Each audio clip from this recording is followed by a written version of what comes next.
In this tutorial, we'll learn how to create moving platforms and how to move the player on platforms. Don't forget to subscribe for more content and turn on notifications. Let's get started. I have one parent object that has only the transform component. Then we have child objects. First is the platform, and we also have transform points. Idea is to move the platform between those points. Let's select the platform. The platform needs to have kinematic rigid body and one collider. In this example, I will use the Edge Collider 2D. There is also the moving platform script. Let's open it. We have some variables: speed, starting point index, the array of transform points, and variable I that we use as an index. In the start function, we choose from which point the platform will start, left or right. To choose the position, we use the starting point index. Let's see how we move the platform. In the update function, we use the vector2.moveTowards function to move the transform of the platform. First, we write the position of the platform, then the position on which the platform needs to move. In this case, it's the point position with index I. Then set the speed. Because we are in the update function, it's important to multiply the speed with time.delta time to get smooth movement.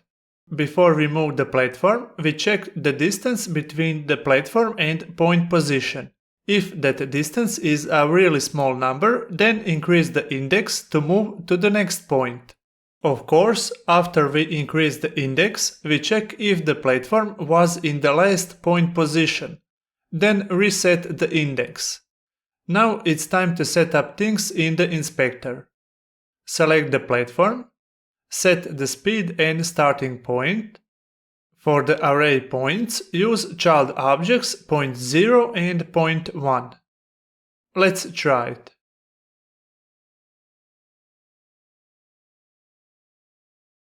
Note that you can add as many points as you need. If you need a vertical platform, just change the position of the points.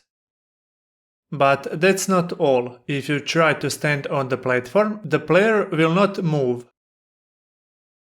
The solution is quite simple. Go to the moving platform script. We use onCollision enter 2D and onCollision exit 2D.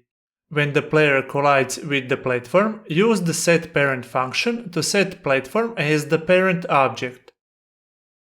Now the player will move with the platform, and you can see in the hierarchy that he is a child object of the platform. But when we jump off the platform, the player is still a child object and it won't stop moving.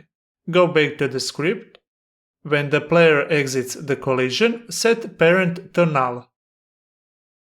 Let's try it. We move with the platform, jump off.